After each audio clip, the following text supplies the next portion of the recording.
Hey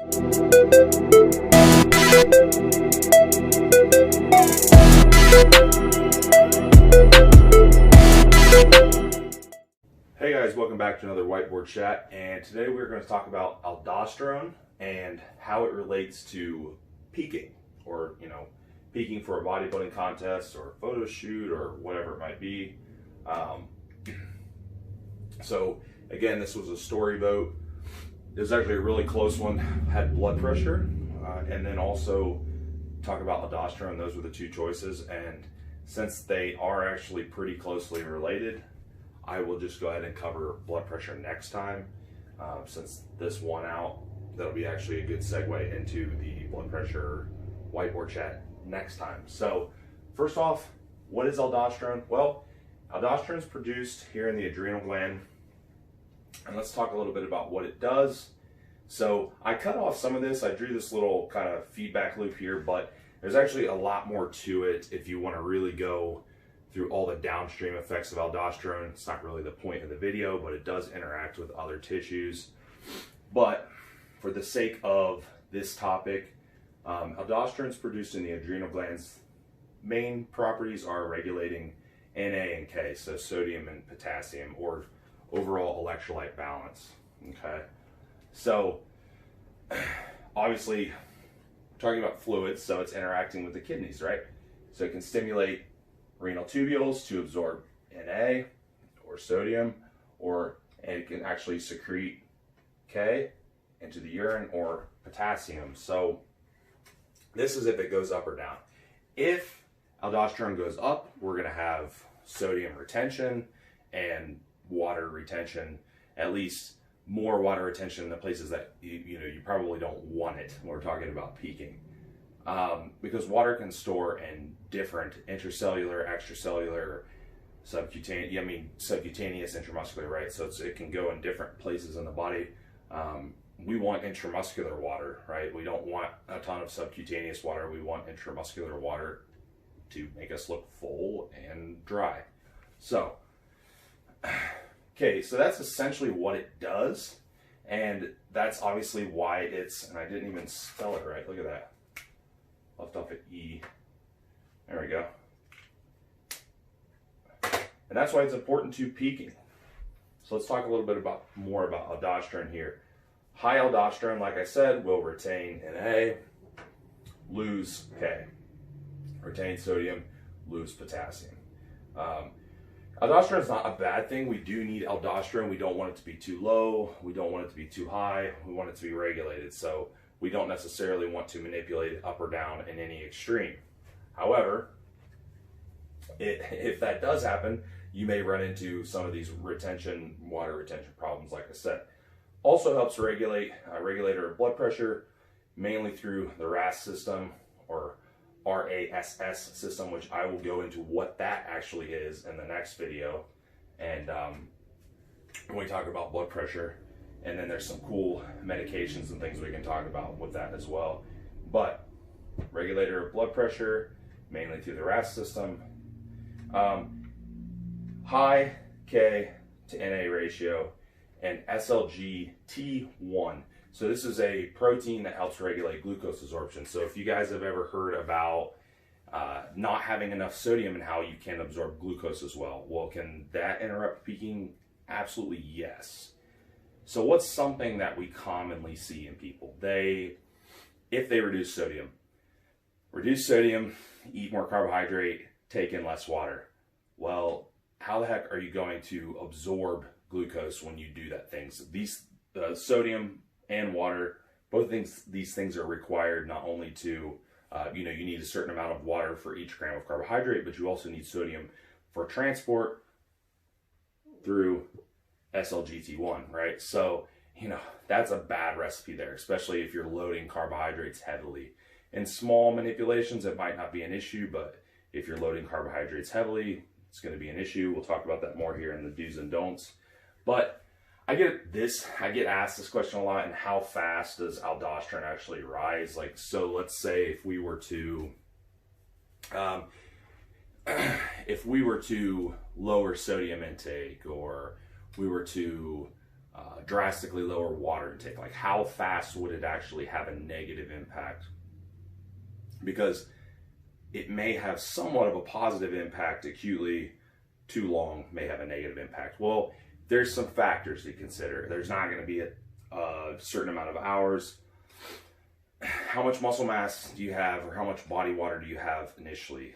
That's going to make a huge difference, because the body's going to detect this certain amount of body water and fluid balance at a different point in different people based on how much they already have and how much they've lost or how much they're retaining, right?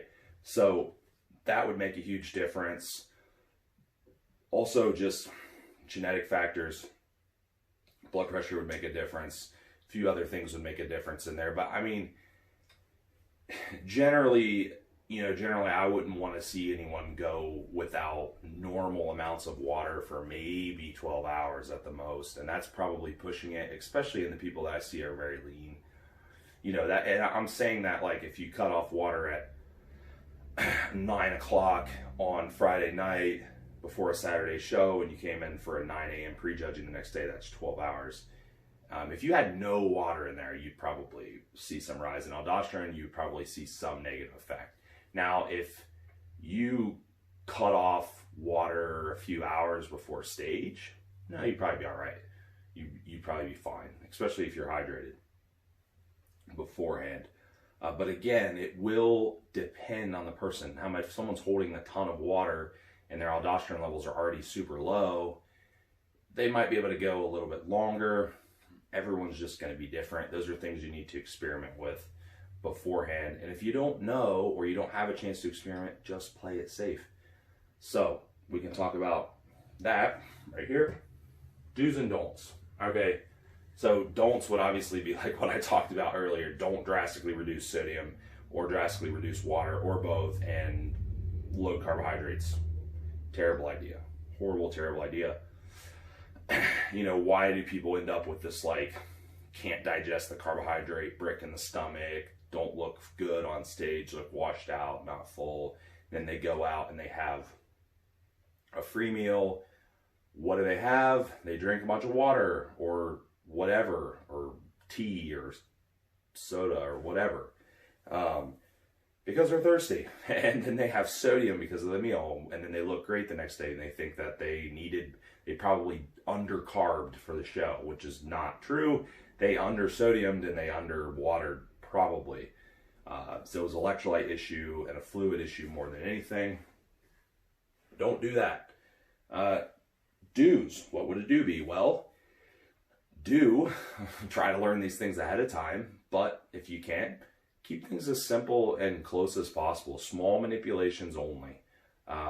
If you're normally eating a certain amount of electrolytes, we'll mainly talk about sodium, potassium, on a regular basis, then stick to those pretty closely. If you need to shift slightly, you can make slight shifts close to the show if you absolutely need to, but it doesn't need to be anything super heavy. The more that you shift, the more risk you're taking for little reward, generally. So little shifts can be okay. Big shifts probably not such a good idea.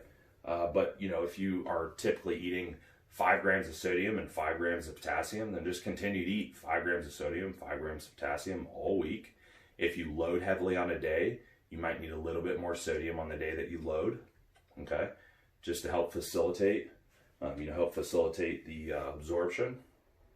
Might be more fluid. That's something I commonly see too in people that I load heavily, like a rapid backload or like a single day loading scheme. Like, Coach, I'm so thirsty. Well, that's because they need all this extra fluid for transport and for hydration. So, they're drinking 2 gallons of water all day, or every day throughout the week, and then they load and they drink 3 gallons of water on that day and they're still thirsty. Well, that's why. So that's, your body's very, very smart in terms of regulating these systems, especially for anyone that has normally functioning, kidneys that are doing what they should be. So yeah, small, subtle changes are normally going to be the way to go. If you need to make bigger changes, something you might want to experiment with ahead of time or really make sure you know what you're doing. Everyone asks about diuretics. Yeah, I mean, if you, like, let's say if you carved really heavily on a Friday and you had a ton of fluid and a lot of sodium and you spilled, your aldosterone is probably super low. If you had a very small amount of diuretic, it may help for the next day. You're still taking a risk. You could end up just being flatter, but it might help. That might be a situation where you could use it. Now, if you're Friday night and you're already like just barely full and you're like kind of dry, you're not like completely dry, but you're kind of dry, not all the way full already, or maybe like 70 to 80%. If you have a diuretic, you're just probably going to look worse. Yeah, you might get a tiny bit drier temporarily. You might wake up in the middle of the night and be drier by the morning. Probably going to be flat again. So the only situation might be if you are overly full and extremely hydrated the night before. If you have like a small amount, it might be helpful. Or OTC diuretics, people underestimate the impact that OTC diuretic take. They just take it and they think automatically going to make them look better, but they don't understand that these ingredients aren't necessarily biased as to where they pull water, right? So the situation is going to be kind of the same. I mean, you could use small amounts in heavy water and loading phases to just keep everything moving through smoothly, but you don't need to necessarily just take them because again, it's not necessarily going to be biased as to where the water comes from. I would say most of the time, just if we're talking generally peaking, obviously change less. You always hear that, but it's very much true in that unless you've done a practice peak or you know this person very well, you're just taking more risk at a certain point.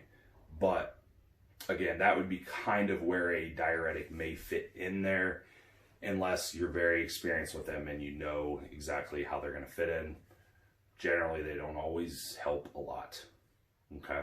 And it also depends on the person's desired look. Are they already very big for their division and I need to be a little bit drier, but maybe a little bit flatter? Like what's the look that we're trying to obtain? So that would be diuretic. Fluids, keep them as consistent as possible if you're going to cut them off, or if you need to trim them back a little bit towards the end, just do it very sparingly for short periods of time. It does not take much. I even see people that they will look pretty good on Friday night, be pretty hydrated. They drink water all day Friday, no problems. We didn't cut anything off. They just cut it off. They just stop drinking when they go to bed, and they wake up and they're flatter looking. I'm like, why is that? It's probably not a food issue. If they were full the day before, they probably didn't burn through all that glycogen while they slept. Most people won't. Maybe some, but most people aren't going to burn through all that. It's a water issue.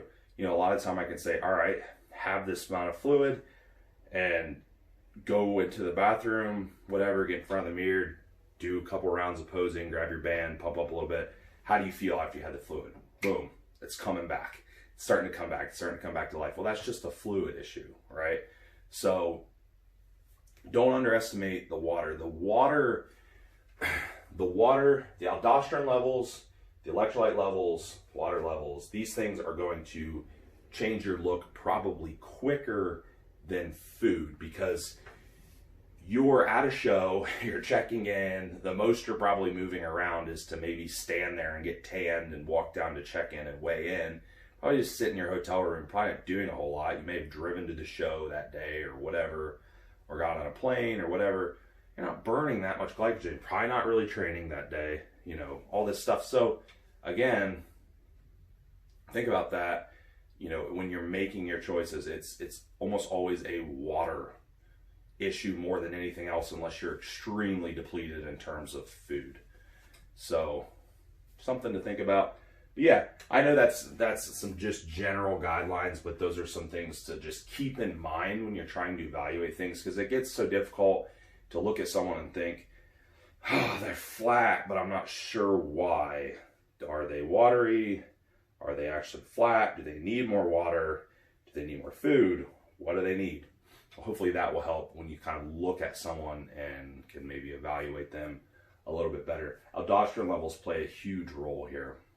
And like I said, probably more so and more quickly than changes in food. So hope that's helpful. Hope that gives you an idea of what aldosterone is, kind of what it does, and how the whole water electrolyte equation plays into peaking. But we'll talk to you next time.